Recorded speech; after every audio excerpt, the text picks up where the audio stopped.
শ্ৰদ্ধেয় ৰাইজ চাওক পক্ষীয়ে কেনেকৈ তাৰ নিজৰ ঘৰ বনাই আছে।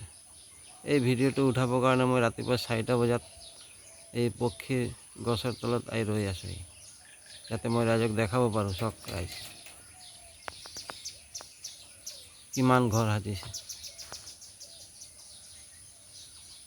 কিমান ঘৰ সাজিছে। পক্ষীয়ে তাৰ ঘৰ বনোৱা সঁজুলি গছৰ পাত বুটলি বুটলি আনিছে আৰু ঘৰখন সাজি গৈ আছে। এইটো চাওক, মোৰ DSLR কেমেৰা নাই, এই চিম্পুল মোবাইলত মই ফটোকেইটা শ্বুট কৰি আছোঁ, মুমেণ্টখিনি কেচ কৰি আছোঁ। ৰাইজ ভাল লাগিলে লাইক শ্বেয়াৰ কমেণ্ট কৰিব।